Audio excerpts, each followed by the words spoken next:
حقیقت محمدی، نور مصطفیٰ، نور مصطفیٰ خلق اول، عقل اول، نور اول۔ نور کسے کہتے ہیں؟ فلسفے میں نور سے مراد ظاہر لنفسہ و مظہر لغیرہ۔ نور وہ حقیقت کہ ہر ایک جس کا محتاج ہے اور وہ خود سب سے بے نیاز ہے۔ ختمی مرتبت حقیقت محمدیہ، نور مصطفیٰ۔ یہ میں کیسے عرض کروں؟ اب مجھے سمجھ نہیں آ رہا کہ رات کے اس پہر میں آپ کو کس طرح زحمت سماعت دوں، 2 سے 3 جملے عرض کروں، آپ کی زحمتوں کو تمام کر دوں۔ ختمی مرتبت نور خدا، 63 سالوں میں کبھی کسی نے آپ کا سایہ نہیں دیکھا، سایہ نہیں دیکھا۔ یہ عجیب ہے۔ آدم کو دیکھ لیجئے، نوح کو دیکھ لیجئے، ابراہیم خلیل کو دیکھ لیجئے، عیسیٰ، موسیٰ۔ ہر نبی کا معجزہ ایک معین وقت کے لیے ہوتا ہے۔ ختمی مرتبت کا وجود خود مجسم معجزہ ہے۔ یہاں تک کہ آپ کا جسم مقدس ساری زندگی، ایسے نہیں کہ جب آپ نے رسالت کا اعلان کیا ان 23 سالوں میں کسی نے ختمی مرتبت کے جسم مبارک کا سایہ نہ دیکھا، نہ ولادت سے لے کر رحلت تک ان 63 سالوں میں کبھی ختمی مرتبت کا سایہ نہیں دیکھا گیا۔ یہ لطافت جسم مصطفیٰ ہے۔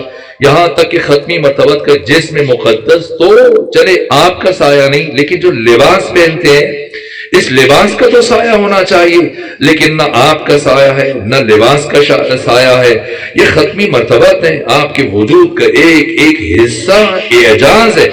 یہاں تک کہ مامون الرشید نے 200 ہجری میں جب امام علی ابن موسیٰ رضا کو خراسان بلایا، اور اسی زمانے میں جب ایک مرتبہ اس کے پاس ایک تاجر آیا اور اس نے کہا کہ میرے پاس قیمتی متاع ہے، بیچنا چاہتا ہوں۔ کہا کیا بیچنا چاہتے ہو؟ کہا تمہاری سلطنت سے زیادہ قیمتی ہے۔ کہا کون سی چیز جو میری حکومت سے زیادہ قیمتی ہے؟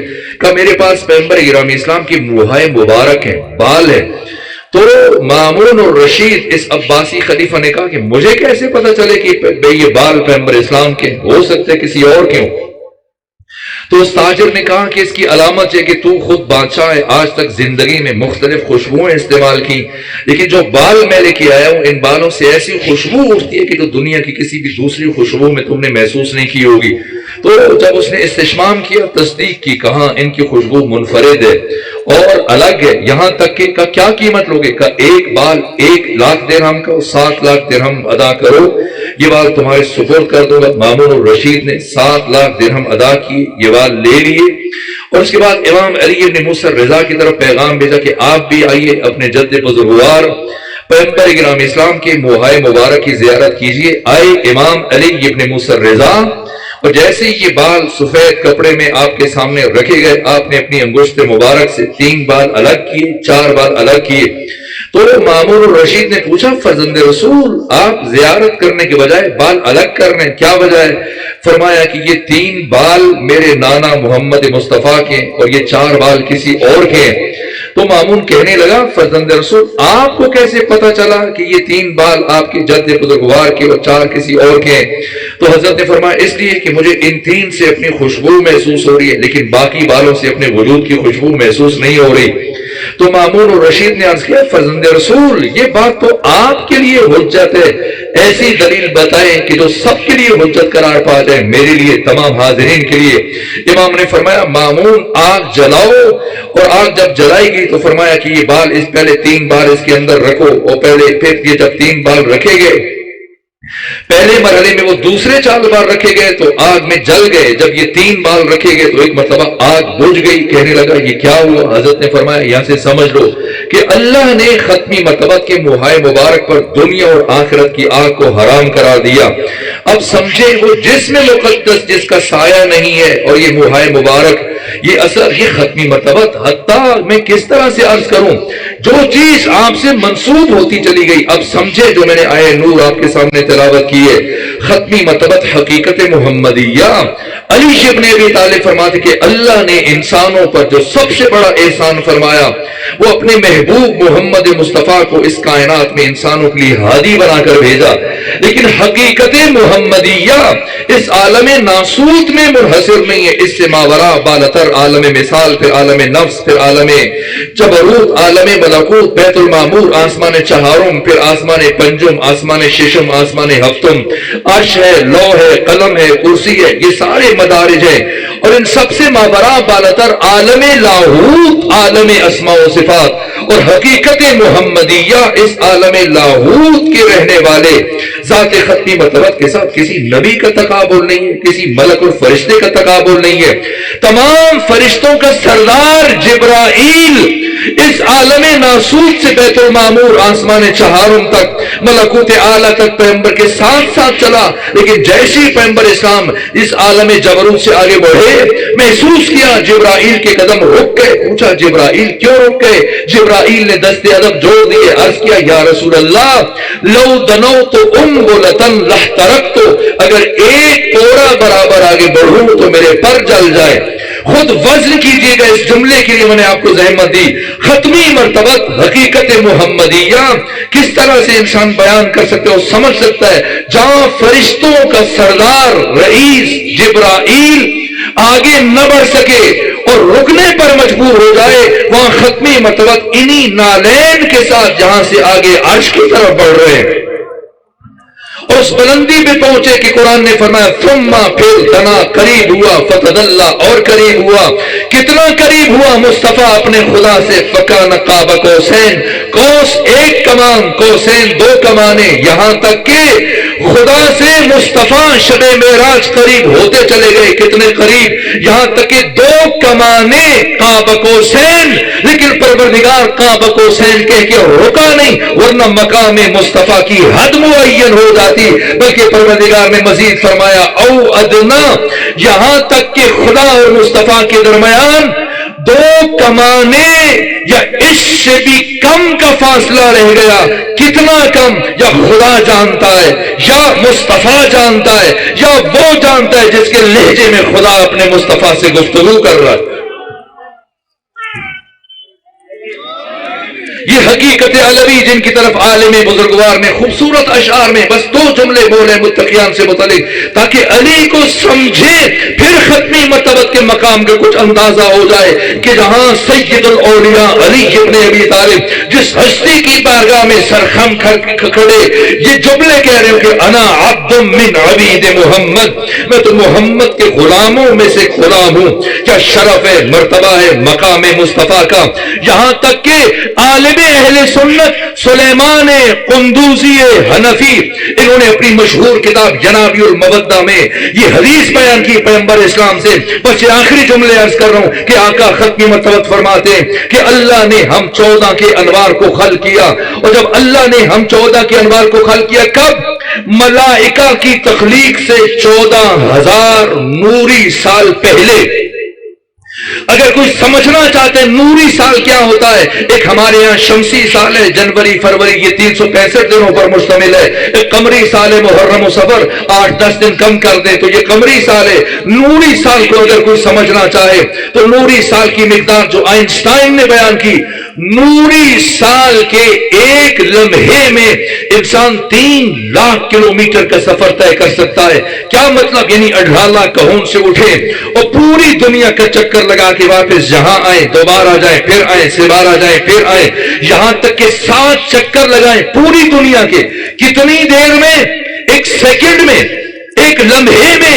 یہ نور کی رفتار ہے اس مادی دنیا میں۔ اب سمجھے ختمی مرتبت کیا فرما رہے کہ اللہ نے ہم 14 کے انوار کو ملائکہ کی تخلیق سے، فرشتوں کی تخلیق سے 14,000 نوری سال پہلے خلق فرمایا، اور پھر اس کے بعد فرشتوں کو خلق کیا۔ اور جب اللہ نے فرشتوں کو، یہ پیغمبر فرما رہے ہیں، اہل سنت عالم سلیمان قندوزی حنفی نے لکھا کہ پیغمبر فرماتے ہیں جب اللہ نے فرشتوں کو خلق فرمایا اور فرشتوں نے پہلی مرتبہ ہم 14 کے انوار کو مشاہدہ کیا تو انہوں نے خیال کیا شاید یہ 14 ہمارے خالق ہیں اور انہوں نے ہمیں خلق کیا۔ تو پیغمبر فرماتے بلا فاصلہ فسبحنا فسبحت الملائکہ، ہم نے فوراً خدا کی تسبیح شروع کر دی، اور ہمیں دیکھ کر سن کر ملائکہ نے خدا کی تسبیح شروع کر دی۔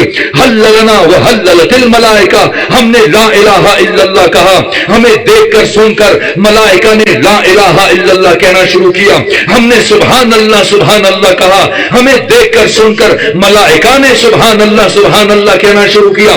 یہاں پیغمبر فرماتے ہیں پھر اللہ نے ارادہ کیا کہ جبرائیل کو باقی سارے فرشتوں کا سردار معین کرے، تو پھر پروردگار نے جبرائیل سے گفتگو کا آغاز کیا۔ فرمایا جبرائیل سے اے بتا من انت و من انا، تو کون ہے میں کون ہوں؟ اس کے جواب میں جبرائیل نے عرض کیا انت و انا، تو ہے میں ہوں۔ یہاں پیغمبر اسلام فرماتے کہ میرے بھائی علی ابن ابی طالب کا نور آگے بڑھا، اور نور علی نے آگے بڑھ کر جبرائیل کو خدا سے بندگی گفتگو کا سلیقہ تعلیم دیا کہ اپنے مالک سے خالق سے کیسے بات کی جاتی ہے۔ کہ جبرائیل یوں کہو انت رب الجلیل و انا عبدک الذلیل و اسمی جبریل۔ جبرائیل کا نام جبرائیل کسی اور نے نہیں رکھا، شاگرد مصطفیٰ علی ابن ابی طالب نے رکھا۔ یہ حقیقت محمدیہ ہے، یہ ختمی مرتبہ، یہ مقام ختمی مرتبہ، یہاں تک کہ بس آخری چند جملے، یہاں تک کہ ختمی مرتبہ جب عالم ناسوس سے سفر شروع کیا اور تمام مدارج عالم نفس، عالم مثال، بیت المعمور، آسمان چہارم جہاں پہ خدا نے جنت کو قرار دیا، تمام انبیاء کی خواہش تھی آدم سے لے کر عیسیٰ تک آپ کے پیچھے نماز پڑھنا چاہتے ہیں۔ انبیاء نے صفے درست کی، عیسیٰ روح اللہ نے اقامت کہی، پیغمبر اسلام نے ان کو نماز پڑھائی۔ ہر نبی مسافہ کرتے ہوئے پیغمبر اسلام سے ایک ہی بات کہہ رہا تھا، آقا جب زمین پر تشریف لے جائیں اپنے بھائی علی ابن ابی طالب کی خدمت میں ہمارا سلام پہنچائیے گا۔ اور اس کے بعد فرشتوں نے خواہش کی پروردگار ہم جمال مصطفیٰ کو قریب سے مشاہدہ کرنا چاہتے ہیں، یہاں تک کہ اذن پروردگار عطا ہوا، فرشتوں نے صفیں بنائیں اور پیغمبر گرامی اسلام فرشتوں کے درمیان سے گزر رہے ہیں، اور جہاں جہاں سے پیغمبر اسلام گزر رہے ہیں مسلسل فرشتوں کی آوازیں بلند ہو رہی ہیں، سلام سلام سلام سلام۔ یہ علی فرماتے ہیں کہ اگر پہچاننا چاہتے ہو کہ تمہارے سامنے والا شخص شریف ہے یا کمظرف ہے، تمہارے سامنے والا شخص شریف ہے یا کمینہ ہے، تو اس کے سامنے اپنی زبان سے اسم محمد نام مصطفیٰ جاری کیا کرو۔ اگر یہ نام سن کر اس کا سر ادب و تعظیم سے جھک جائے تو سمجھ لو شریف ہے، اور اگر سر نہ جھکے تو سمجھ لو کمظرف اور کمینہ ہے۔ فرشتوں کے سر خم ہیں اور پیغمبر ان کے درمیان سے گزر رہے ہیں، یہاں تک کہ پیغمبر جیسے ایک فرشتے کے قریب سے گزرے جس کا نام سن کر چہروں پر اداسی آ جاتی ہے، اور جس گلی سے ایک مرتبہ یہ فرشتہ گزر جائے بہت دن گریے کی آوازیں بلند رہتی ہیں۔ کون ہے پیغمبر؟ پہلے سمجھے علی کون ہے تاکہ سمجھ میں آ جائے کہ حقیقت محمدیہ کا تعارف کیا ہے۔ دو تین جملے عرض کر کے رحمت تمام کرو۔ یہاں تک کہ پیغمبر گرامی اسلام جب گزر رہے اسرائیل آگے بڑھ کے سلام کیا اور اس کے بعد کہا کہ یا رسول اللہ جب زمین پر تشریف لے جائیں تو اپنے بھائی علی ابن ابی طالب کو میرا سلام پہنچائیے گا۔ ختمی مرتبہ نے پوچھا اتعرف علی ابن ابی طالب، اے اسرائیل جانتے ہو کہ علی کون ہے؟ تو کیا جواب دیا؟ یا رسول اللہ فکیف لا اعرفہ، کہ میں کیسے علی کو نہ پہچانوں؟ لقد امرنی اللہ، در حالی کہ اللہ نے مجھے یہ حکم دے رکھا ہے، اللہ اقبض روح شیعۃ علی ابن ابی طالب الا باذنہ، کہ میں علی کے کسی بھی محب کی روح کو اس وقت تک قبض نہ کروں جب تک کہ علی کی طرف سے اجازت نہ آ جائے۔ یہ شرف ہے، یہ مقام ہے، سمجھنا ہے، پہلے علی کو سمجھا جائے تاکہ نبی سمجھ میں آ جائے کہ جس بارگاہ میں خود علی جیسی ہستی کا سر بھی خم ہو جائے۔ تو آخری جملے ہے یہ نور خدا۔ نور کا مطلب کیا ہے؟ ہمت نہیں، سکت نہیں، طویل سفر طے کر کے آئے، اور آپ بھی رات کے اس حصے میں زیادہ دیر زحمت سماعت نہیں دینا چاہتا۔ دو سے تین جملے اور سمجھنا ہے کہ علی کون ہے تاکہ سمجھ میں آ جائے کہ نبی کون ہے۔ ایک مرتبہ یہ نور کا تعارف حقیقت محمدیہ، حقیقت ختمی مرتبہ، اس شرف کے متعلق کیا عرض کروں؟ پہلے سمجھے کہ علی کون ہے۔ نور وہ حقیقت کہ ہر ایک جس کا محتاج ہے اور وہ خود سب سے بے نیاز ہے۔ اگر جاننا چاہتے ہیں تو قرآن فرما رہے وَأَنزَلْنَا الْحَدِيدَ فِيهِ بَأْسٌ شَدِيدٌ وَمَنَافِعُ لِلنَّاسِ، اور اللہ جانتا ہے مَن يَنصُرُ، کون ہے اس کے دین کی نصرت کرنے والا، اور عالم دین تشریف فرمائے ان کی موجودگی سے فائدہ اٹھاتی ہے، وَرُسُلُهُ، اس کے سارے رسولوں کی مدد کرنے والا وہ کون ہے؟ پہلے علی کو سمجھے تاکہ بات نبی تک پہنچ جائے۔ یہاں تک کہ یہ کون ہستی ہے؟ یہ قرآن ہے کہ جو بیان کر رہا ہے وہ ایک جو سارے رسولوں کا مددگار ہے۔ اس لیے پیغمبر نے کیا مانگا تھا؟ نصرت نہیں مانگی، نصیر مانگا تھا۔ سمجھنا ہے اب جب قرآن یہ بات کر رہے سورہ حدید میں تو ماننا پڑے گا ایک مجاہد ایسا ہے جو ایک نبی کا نہیں سارے انبیاء کا مددگار ہے. تو جب پچھلے انبیاء کی بات ہو رہی ہے تو اب قرآن پچھلی امتوں کے لیے حجت نہیں بنے گا. وہ انکار کر دیں گے، عیسائی ہیں، یہودی ہیں، وہ کہیں گے قرآن تمہارے نبی کی کتاب ہے، ہم اسے کیسے حجت مان لیں. تو جب انبیاء ما سبق کی بات ہوگی تو پھر پچھلی کتابوں کی بات ہوگی. تو جب اللہ قرآن میں فرما رہا ہے کہ ایک ایسا ناصر ہے جو ایک نبی کی مدد نہیں کرتا، سارے انبیاء کی نصرت کرتا ہے، تو اب انجیل متی کی 46واں باب 27ویں آیت، It's about 3 o'clock. Jesus cried out with loud shout, Eli, Eli, Eli, lima sabaqtani. یہ آیت آج بھی موجود ہے انجیل میں. آپ سچ کر لیجئے اگر کسی کے گھر میں انجیل کا نسخہ ہے، اگر نہیں تو یہ جناب گوگل کو ابھی سے آپ دیکھیے، یہ آپ کو ابھی آپ کے سامنے یہ آیت آپ کے سامنے آ جائے گی. انجیل متی کی 46واں باب 27ویں آیت. It's about 3 o'clock. Jesus cried out with loud shout, Eli, Eli, Eli, lima sabaqtani. کہ جب آدھی رات کو جناب عیسیٰ کو پھانسی دینے کے لیے لے کے چلے تو ایک مرتبہ عیسیٰ نے پوری طاقت سے کہا ایلی میری مدد کو آئیے. سوال جی کہ ایلی کون ہے؟ اسی کی جس طرح سے عربی میں فارسی میں، چونکہ آپ نے یہ اشعار پڑھے تو میں مجبور ہو گیا کہ یہ 2 جملے میں بھی عرض کر دوں. اسی کی جس طرح سے عربی میں، فارسی میں، اردو میں لفظ علی اللہ کے لیے بھی استعمال ہوتا ہے، مولا علی کے لیے بھی استعمال ہوتا ہے. اسی طرح سے عبروں میں، عبرانی زبان میں لفظ ایلی اللہ کے لیے بھی استعمال ہوتا ہے، مولا علی کے لیے بھی استعمال ہوتا ہے. اب ممکن ہے کہ عیسائی کہیں اس وقت جناب عیسیٰ خدا کو پکار رہے تھے، تو اب انہی کی کتاب سے حوالہ سنیے. زبور میں جناب داؤد کیا کہہ رہے ہیں کہ it is our duty to revere him whose name is Eli. یہ ہماری ڈیوٹی ہے کہ عزت کرے اس کی جس کا نام ایلی ہے. لیکن جناب داؤد ہم تو یہ جاننا چاہتے ہیں جو تورات میں، انجیل میں، زبور میں، صحف ابراہیم، صحف موسیٰ میں لفظ ایلی آیا، اس سے مراد کون ہے؟ تو جناب داؤد زبور میں فرماتے ہیں this honorable personality is also called as Haider.